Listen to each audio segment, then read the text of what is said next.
다니엘서 강의 20번째 시간으로 넷째 짐승의 발악과 멸망이라고 하는 주제로 말씀을 상고해 보고자 합니다. 지난 시간 1절로 14절에서 넷째 짐승에 대한 네 짐승이죠. 정확히 표현하면 처음부터 첫 번째 짐승, 두 번째, 세 번째, 네 번째 짐승에 대한 환상을 보았어요. 다니엘이. 그리고 오늘 이제 15절로 28절은 그 네 짐승 중에 네 번째 짐승, 마지막 짐승이거든요. 그 짐승의 환상에 대한 내용을 구체적으로 천사를 통해서 해석받고 그걸 통해서 번민하고 또 그리고 그 주시는 마지막 이상에 대해서 그 마음에 간직하는 그러한 모습이 다니엘을 통해서 나타나게 되는데 그 내용을 살펴보고자 합니다. 자, 서론을 함께 읽겠습니다. 앞서 네 짐승에 대한 환상과 이들을 심판하시는 보좌에 앉으신 이와 인자 같은 이에 대한 묘사를 살펴보았어요. 앞서 우리가 그러한 내용이 두 단락으로 1절로 14절을 두 단락으로 나누어서 살펴보았습니다. 네 짐승에 대한 첫째의 모습, 두 번째, 세 번째, 넷째, 번째 각각 짐승의 모습을 보았어요. 그리고 이를 이제 심판하시는 보좌에 앉으시니 하나님, 그리고 인자 같은 신이는 메시아죠에 대한 묘사를 살펴보았어요. 오늘은 이 네 짐승에 대한 해석과 함께 특히 넷째 짐승이 성도들 핍박하는 상황을 묘사하고 있다. 이러한 내용에서 오늘 본문의 내용에 살펴볼 수 있는데 주목할 점은 이 네 번째 짐승이 성도들과 싸워 이긴다는 것이고요. 그러나 그 이기지만 결국에는 멸망한다. 네 번째 짐승은 누구냐? 우리가 이제 결론적으로 말하면 네 번째 짐승은 적 그리스도예요. 그리스도를 대적하는 사탄의 졸개란 말입니다. 이는 무엇을 보여줍니까? 넷째 짐승의 멸망은 종말에 있을 심판과 하나님 나라의 성취를 예고하고 있다. 그러니까 사탄이 발악을 해가지고 교회를 핍박하고 그렇게 하는 것처럼 보이지만 그러나 결국 넷째 짐승이 심판을 받아 멸망의 구렁에 들어가고 이제 성도는 영원한 나라가 펼쳐지게 됨을 오늘 말씀을 통해서 보여주고 있어요. 그래서 이 환상을 본 다니엘이 첫 번째 이 네 번째 짐승이 이렇게 발악하고 성도를 핍박하는 이런 모습 때문에 번민했음을 알 수 있어요. 그러나 이 마지막 펼쳐지는 환상의 해석을 통해서 이제 그 말씀을 마음에 간직하게 되거든요. 그것은 뭡니까? 고민과 절망이 아니라 소망으로 바뀌어 있음을 엿볼 수 있는 거예요. 그렇다면 오늘 우리가 주시는 이 말씀의 내용이 어떻게 변민이 소망으로 어떻게 바뀌는지 그 내용을 한번 살펴보고자 합니다. 성경으로 와서 우리가 한 말씀을 한 절씩 간략하게 살펴보겠습니다. 먼저 15절 나 다니엘이 중심에 근심하며 내 머릿속에 환상이 나를 번민하게 한지라 그랬어요. 자, 다니엘 중심에 근심하고 자기가 머릿속에 받은 환상을 보고 번민했다 그랬어요. 근심하고 번민했다 그랬어요. 왜 근심하고 번민했을까요? 내 짐승에 대한 환상의 모습의 그 끔찍함 때문에 그래요. 특히 네 번째 짐승의 포악성 때문에 그 포악함이 어떻게 합니까? 하나님을 회방하고 대적하고 성도들 핍박하는 모습으로 나타난단 말입니다. 그러한 모습 때문에 이 다니엘이 크게 이제 근심과 번민을 했음을 엿볼 수 있어요. 자, 16절 내가 그 곁에 모셔선 자들 중에 하나에게 그 곁에서 모셔선 자는 하나님의 천사죠. 천사에게 나아가서 이 모든 일의 진상을 물으며 이거 어떻게 될 것 같습니까? 라고 묻는 거예요. 이 환상의 내용을 구체성으로 해석을 부탁한 거죠. 그 물으니까 그가 이제 그 천사가 내게 말하여 그 일의 해석을 알려줘요. 알려주면서 이르되 자 17절 그 내 큰 짐승은 세상에 일어날 내 왕이다. 그래, 내 제국을 가리킨다는 겁니다. 흔히 이 내 제국에 대한 이야기를 우리는 바벨론, 바사, 그리고 헬라, 로마라는 제국으로 전통적으로 해석해 왔음을 엿볼 수 있어요. 내 나라가 단순한 나라가 아니고 세계를 지배하는 그런 제국들을 가리킨다라는 측면에서 보면 바벨론 제국, 그리고 페르시아 제국, 그리고 헬라 제국, 그리고 이제 로마 제국이라 엿볼 수 있단 말입니다. 자, 18절 지극히 높으신 이의 성도들이 나라를 얻으리니 그 누림이 영원하고 영원하고 영원하리라. 영원 영원 영원 세 번을 반복하죠. 영원성, 성도들이 차지할 나라는 영원하다라는 것을 강조점을 두고 있어요. 그러니까 성도들이 차지할 나라는 일시적으로 무너지거나 하는 것이 아니라는 거예요. 자, 이게 굉장히 대조적이죠. 왜 대조적일까요? 앞서 내 나라가 내 제국이라고 했잖아요. 이 제국은 어마어마한 규모의 나라만입니다. 그냥 나라 조그마한 하나의 국가가 아니고 여러 나라를 통치한 세계를 제표하는 나라란 말입니다. 그런데 이 제국들이 꼬리에 꼬리를 물어서 나라가 이어져요. 이 말은 무슨 말입니까? 첫 번째 제국 다음에 두 번째 제국이 들어선다는 것은 첫 번째 그 제국이 망했다라는 말이에요. 세 번째 제국이 등장한다는 첫 번째 제국이 이미 망했고 두 번째 제국도 망한다는 거예요.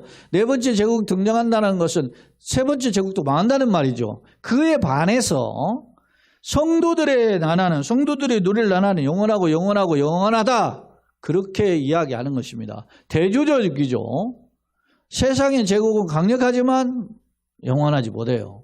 그러나 하나님의 백성의 나라는 영원할 것임을 대조적으로 보여줘요. 주목할 점은, 그런데 자, 그럼 결론적으로 이렇게 끝나면 얼마나 좋아요.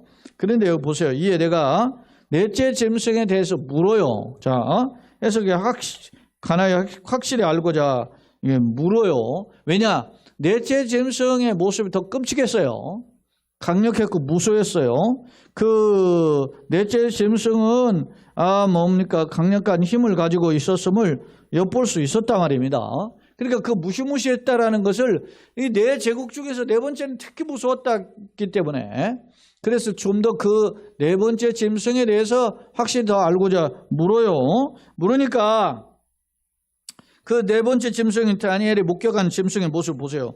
모든 짐승과는 달라서 앞번 첫째, 두 번째, 세 번째 짐승과 달리 심히 무섭더라. 그리고 얼마나 무섭냐면 이는 쇠요. 쇠는 뭐든지 다 부러뜨릴 수 있죠. 이는 쇠고 그 발톱은 노시니, 발톱은 막 노과돼. 쇠 다음에 발톱이 강한 게 노시잖아요. 발톱, 이와 발톱이 먹고 물어 뜯고 그러잖아요.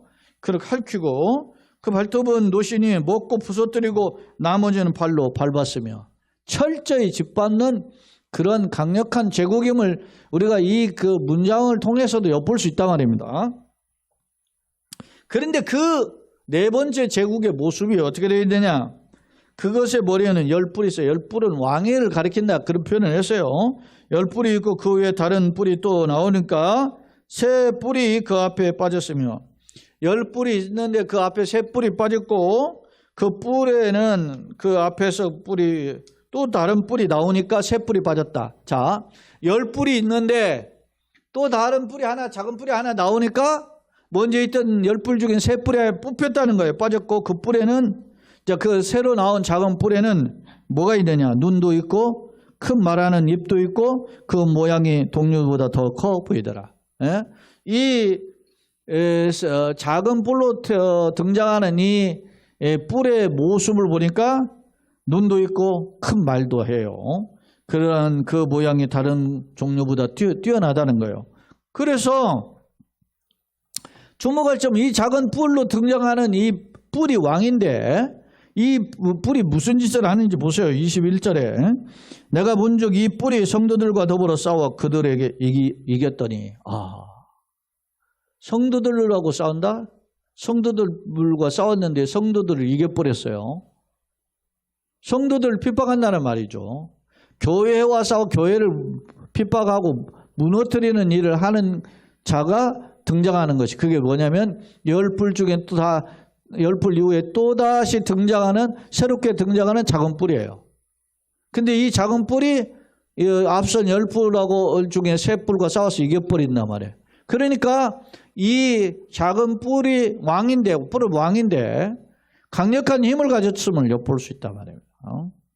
그런데 그 강력한 힘을 가진 이 왕이, 새 왕을 무너뜨릴 정도니까 굉장한 힘이죠. 새 나라를 무너뜨리는 거니까.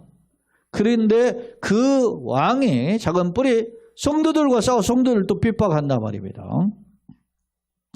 그랬더니 이겼더니 22절 한번 같이 읽어봅시다. 옛적부터 항상 계신 이가 와서. 자, 옛적부터 항상 계신 이가라고 하는 표현은 앞선 구절로 14절에서 이미 반복적으로 2번이나 나왔어요. 옛적부터 항상 계신 이는 살아계신 하나님을 가리켜요.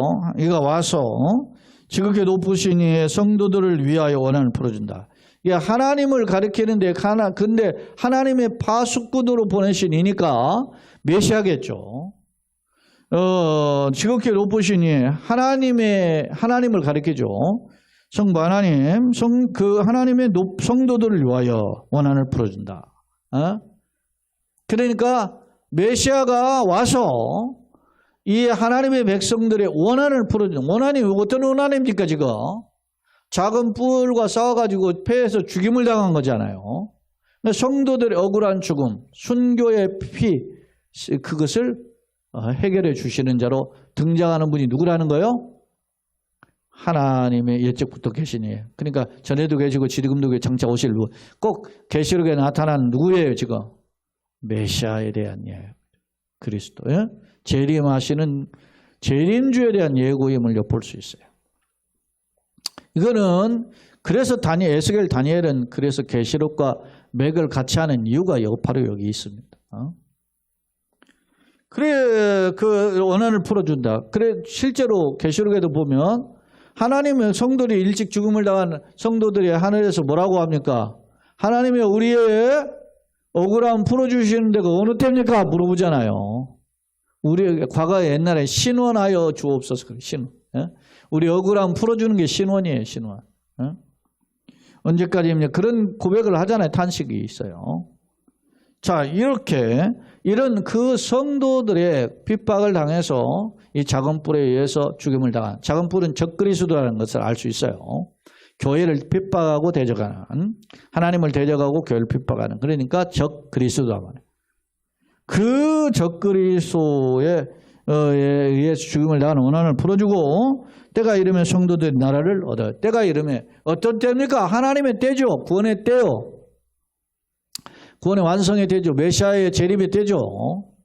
그것을 통해서 나라를 얻게 하실 것이다 라는 겁니다. 자, 이제 또 두 번째 단락입니다. 우리 오늘 단락은 28절까지 중에 15절로 22절 그리고 23절로 28절 이렇게 나눌 수 있는데 두 번째 단락입니다. 자, 모신 자가 이처럼 이르되, 모신 자는 이제 천사죠. 이제 넷째 짐승은 곧 땅에, 이제 넷째 짐승에 대해서 해석을 해줘요, 지금. 넷째 짐승은 땅의 네 번째 나라인데, 그렇죠? 그러니까 우리가 역사 속으로 바벨론, 페르시아, 그리고 헬라, 로마의 제국에 이어지는 나라라는 거예요. 나라인데, 이는 다른 나라들과는 달라서 온천을 삼키고 밟아 부르스들. 강력한 제국을 가리키는 표현임을 알 수 있어요. 네 번째 제국은 그 이전의 나라보다도 더 강력하게 세상을 짓밟고 교회를 대적하는 그러한 나라이다라는 걸 엿볼 수 있습니다. 그런데 그런 나라인데 그 열 뿔은 그 나라에서 일어날 열 왕이고, 왕에 대한 뿔은 왕이라는 설명이 나오죠. 또 그 후에 하나가 또 일어나는 거예요. 10번 다음에 또 하나 일어나는 게 이게 작은 뿔이라는 개념이 아까 나왔었잖아요. 또 하나 일어나, 이게 이제 적그리스도예요. 일어나려니 그는 먼저 일어났던 자들과 다르고 또 새 왕을 복종시키다. 앞서 새 뿔을 뭡니까? 정복이 하잖아요. 물리친다 그랬죠. 새 왕을. 그러니까 이 적그리스도인은 권력을 가졌는데 다른 나라를 짓밟을 정도의 힘을 가진 권력자임을 알 수 있어요.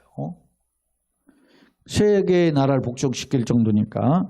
그런데 그가 25절 한번 봅시다. 같이 읽어보실까? 그가 장차 지극히 높으신 이의 말로 대적하며. 아하.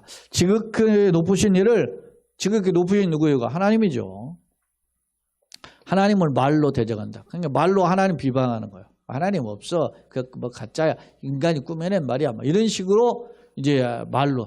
그러니까 이 보통은 이 적그리스도가 권력자는 어떻게 합니까? 말을 별로 못하는 편인데 말까지 잘해요.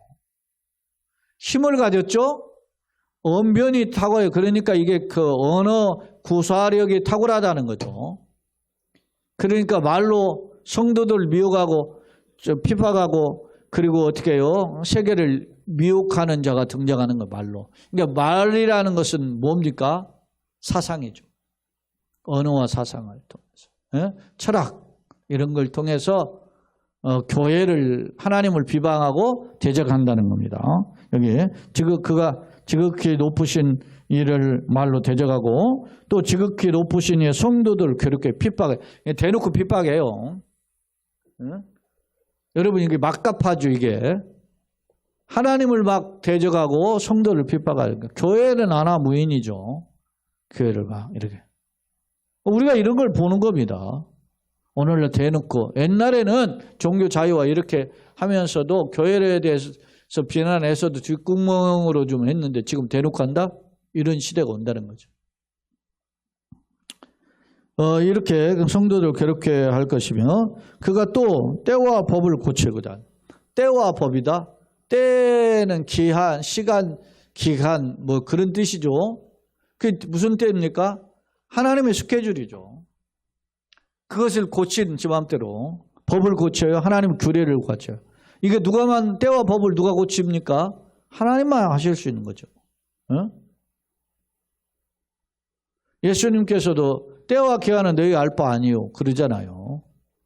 그런데 지가 마음대로 고친다? 이게 완전히 사탄이 발악을 하는 거지 이게. 때와 법을 고치고자 할 것이며 그래서 뭐 시간도 보고 날짜 개념도 바꾸고 막 그러는 일이 벌어지는 겁니다. 법규도 바뀌고 규례도 바뀌고. 그 요즘 보세요. 포스트 모더니즘이라는 게 뭘 의미합니까? 포스트 벗어난다 그런 거 아닙니까? 그걸 뭐 탈후 우리는 이런 식으로 번역을 했는데 포스트 한다. 벗어나. 뭘 벗어나? 모던한 걸 다 벗어나. 다시 말하면 전통적이고 모던은 뭐 전통, 현대 뭐 이런 것이 의미를 가지고 있죠. 우리가 지켜왔던 모든 개념들 다 벗어나게 만드는 거예요. 그런 짓을 해요. 누가? 이 사탄이. 사탄의 졸개죠. 이게 앞잡이가. 그래서 여러분이 그래 성적인 부분도 막 전통적인 다 무너뜨리잖아요. 그래서 성평등, 게이, 이런 거 다 일어나는 일들이 왜 일어난다고 봅니까? 보편화된다는 것이. 예전에도 있긴 있었어요. 그러나 이렇게 보편화되지 않잖아요. 그런 일은 뭐가 일어나는 거예요? 사탄이 발악하는 현상 아닙니까? 그것을 우리가 분별할 수 있어야 되는 거죠.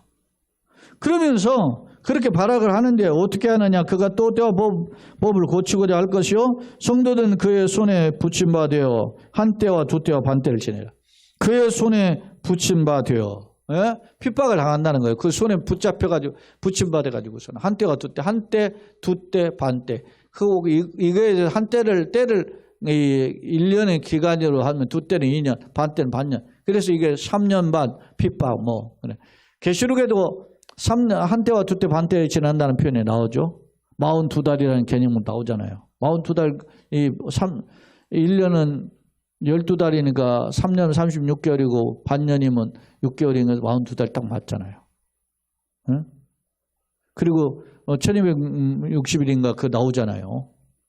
그게 뭡니까? 나오잖아요. 한때, 두때, 반때 날짜 개념이 있죠. 그런 때를 핍박하다. 이게 그래서 흔히 우리는 이 기간을 대환란이다 이렇게 표현해요. 이게 요한계시록하고 맥을 갖죠.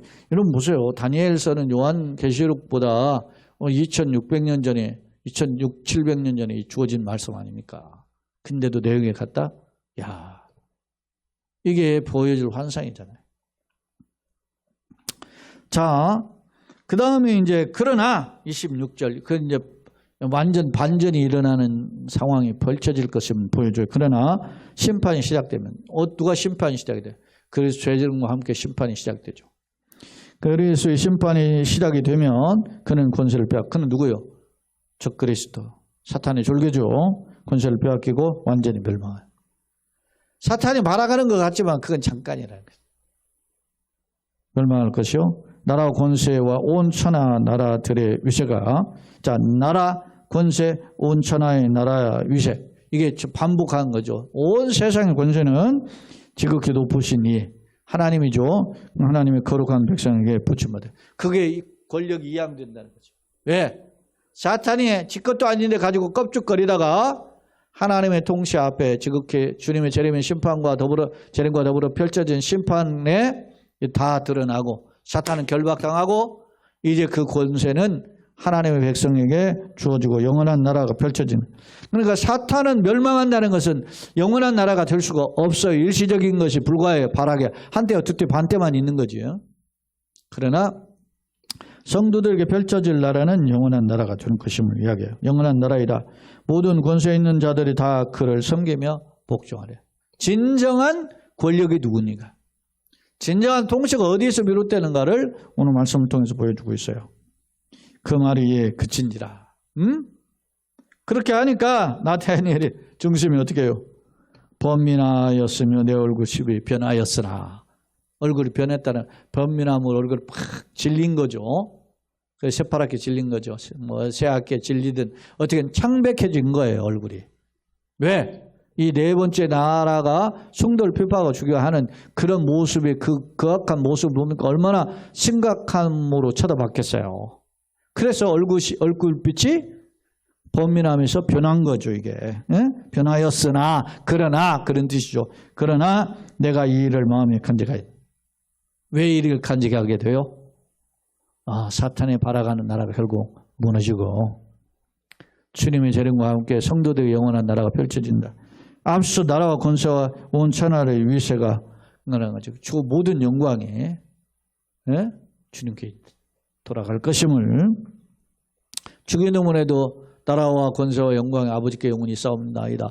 이렇게 예수님 교훈에서도 나오잖아요. 주님께 돌아갈 것임을 보여주고 있어요. 궁극적으로는 누가 승리하는 나라라는 겁니까? 하나님의 나라가, 성도가 섬기는 나라가 궁극적으로 승리할 것임을 보여주는 오늘 본문의 말씀을 드렸어요. 그래서 다니엘이 그 앞선 네 번째 짐승의 그 발악하는 모습 때문에 너무 마음을 번민하고 얼굴이 창백할 정도로 심각한 그런 상태에 고민했는데, 그러나 이 말씀을 통해서 다시 한번 위로와 소망을 품고 힘을 얻는 마음에 간직하게 되는, 소망을 품었다 그런 뜻입니다. 자, 이제 두 번째 화면의 내용을, 우리는 본문의 내용을 간략하게 정리한 내용입니다. 15절 20일 심히 무서운 모습으로 등장한 넷째 짐승이 성도들과 싸워 이김을 묘사했죠. 자, 15절에 다니엘의 근심과 번민이 있어요. 왜 그랬나 하면 그 장차 되어질 일들에 대한 긴장이죠. 엄청난 공포에 대한 긴장입니다. 17, 18절 천사의 답변이에요. 세상은 내 제국이 지배하나 성도는 하나님 나라를 얻게 될 것이다. 자, 성도 특히 18절에 그런 표현을 했었죠. 자, 성도는 하나님 백성이죠. 엄밀히 말하면 이제 영적 이스라엘이죠. 어떤 학자는 성도는 유대인이 되는데 그렇지 않습니다. 유대인뿐만 아니라 예수 믿는 우리들, 그럼 다시 말해 영적 이스라엘을 가리켜요. 19절로 20절 넷째 짐승에 대한 설명인데요. 다니엘은 넷째 짐승을 심히 무서운 존재로 묘사했죠. 이는 쇠 이빨이고 발톱은 노소로 되어 있잖아요. 그것을 가지고 짓밟죠. 이러한 짐승인데, 넷째 짐승에 대한 구체적인 또 묘사를 보면 그게 머리가 10뿔인데 10왕을 가리키고 그 중에 하나 작은 뿔이 하나 났는데 그 작은 뿔이 작지가 않아요. 왜? 앞선 새 뿔을 짓밟고 복종시키죠. 그리고 더 나아가서 어떻게 해요? 권세와 또 말로 하나님을 대적하고 성도들 핍박하고 싸워서 이기고 그런 일들을 펼쳐지게 된단 말입니다.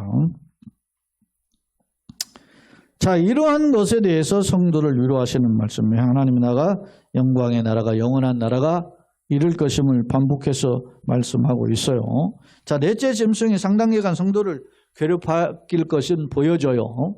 그런데 그리고 그에게 대적하는 적그리스도에게 권세가 있어서 성도를 핍박하니까 한때 두때 반때를 지나게 되는 이 대환란 시기가 있지만, 그러나 그도 넘어지게 되는 거죠. 멸망하게 된다는. 자, 특징을 보면 넷째 짐승은 넷째 나라 천하를 받고 부서뜨릴 것이며 10뿔은 열왕이고 또 하나는 작은 뿔이고 새 왕을 복종시키고 장차 하나님 대적하고 신성 모두 말로 하나님 대적하죠. 성도를 괴롭혀요.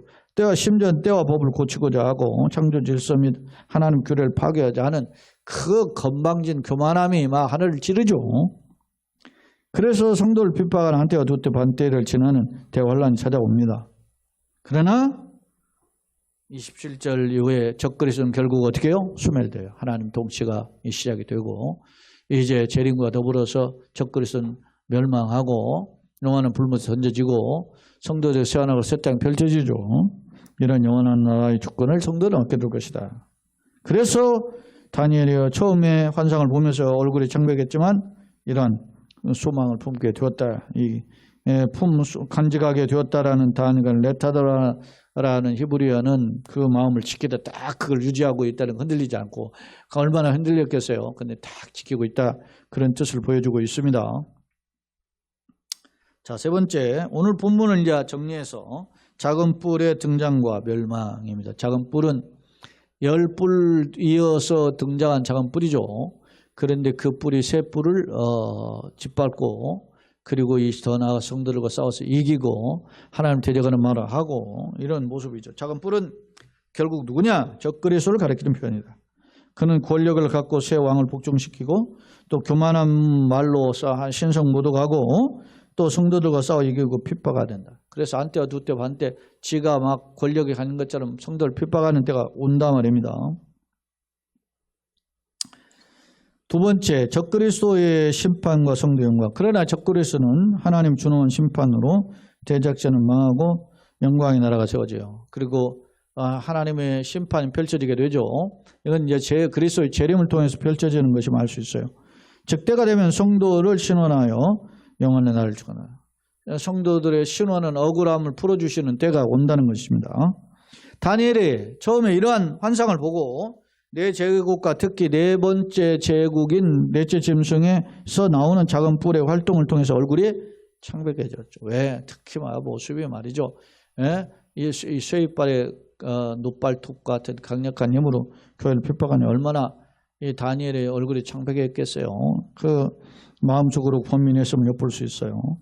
그러나 천사의 해석을 통해서 이 적그리스도의 심판과 더불어서 성도들에게 펼쳐진 영광을 보고 그것을 마음에 어떻게 품었죠. 소망을 품어서 그 마음에 간직하게 됐다는 네타라고 하는 단어를 제가 소개한 바 있어요.